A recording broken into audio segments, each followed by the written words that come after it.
wabarakatuh. Waalaikumsalam warahmatullahi wabarakatuh. Good afternoon, students. Good afternoon. Selamat siang. Selamat siang. Selamat siang. Masih semangat? Masih. Alhamdulillah. Sehat semuanya? Alhamdulillah. Ada yang tidak hadir? Ya, Ada. absen dulu ya. Yang pertama Amelia Yusriani Ningrum. Yang kedua Aurelia Zahra Union. Tiga Balkis Shivana. Yang Elza Ramadhani. Lauzira Dwi Puspitasari. Maila Lauza Ilmina. Melal Maluka. Mutia Isna Nasiha. Syafira Putri. Syifa Nur Safitri. Ya, hadir semuanya ya. Ya, alhamdulillah kelas sudah bersih semuanya. Tinggal kita sebelum masuk ke materi mengenali ragam kalimat dan struktur teks tanggapan, alangkah baiknya sebelum kita mulai kita berdoa terlebih dahulu. Silakan untuk Amelia dipimpin doa. Pimpin doa. Dalam hati saja.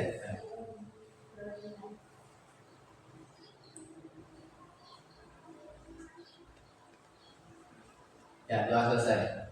Mudah-mudahan dengan berdoa ilmu kita yang dipelajari bermanfaat dan kita bisa memahami pelajaran.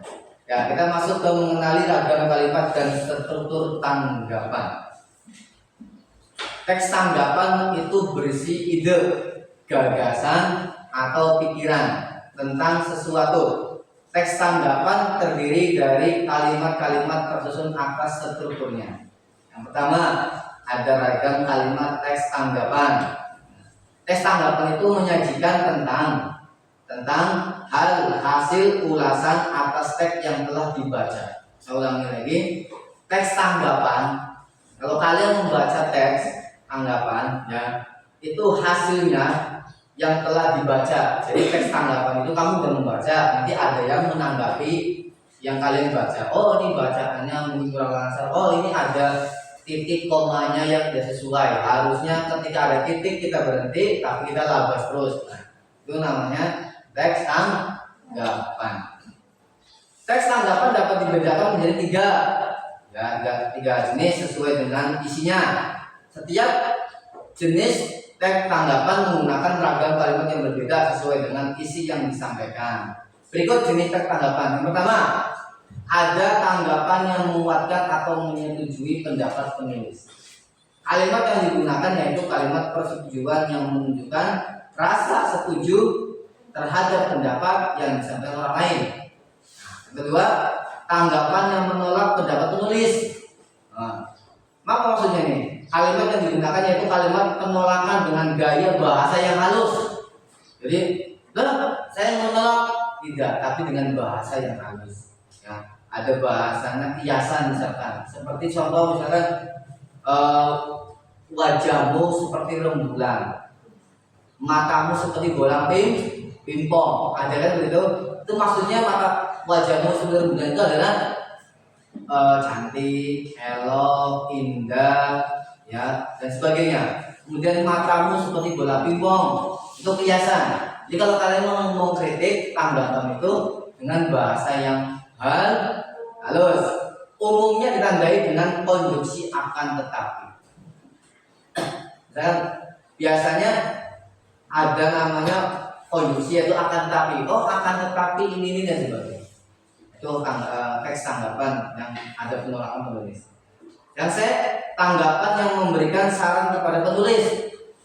Kalimat yang digunakan yaitu kalimat saran dengan tujuan memberikan saran perbaikan setelah menunjukkan kelemahan dalam pernyataan penulis.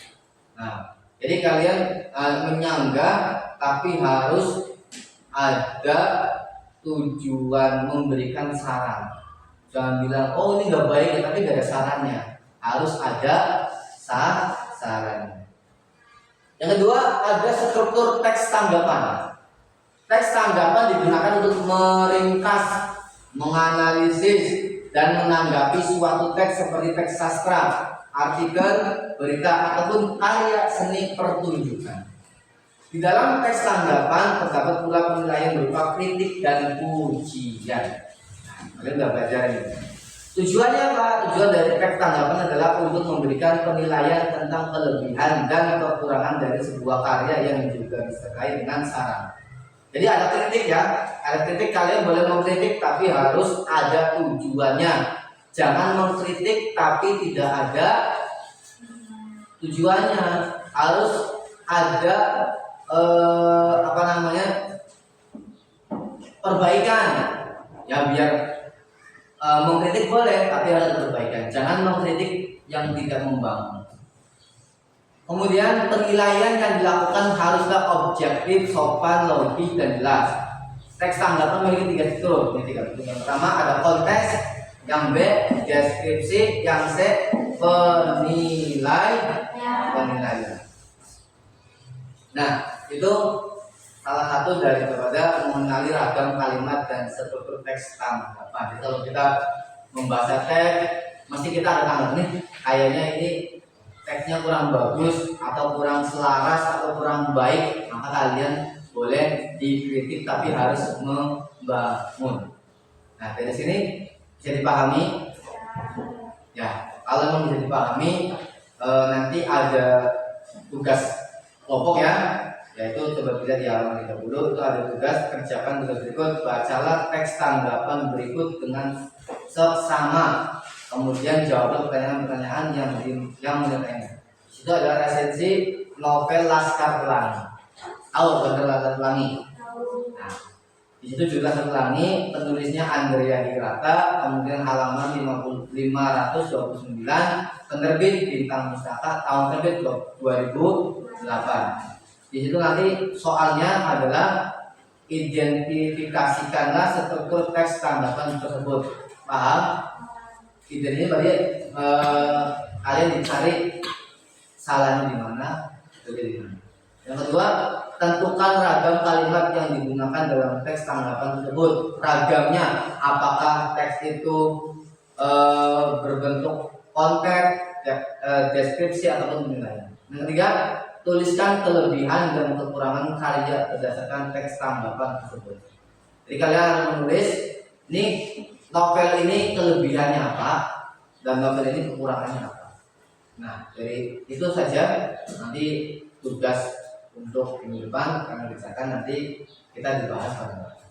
Paham? Ada yang menanyakan? Nah, kalau tidak tanyakan, saya akhiri. Cukup sekian pertemuan di pagi hari ini, dan mari kita tutup dengan bacaan alhamdulillah. Kurang lebihnya mudah-mudahan apa yang kita pelajari tadi bisa kalian pahami dan dipraktekkan dalam kehidupan sehari-hari.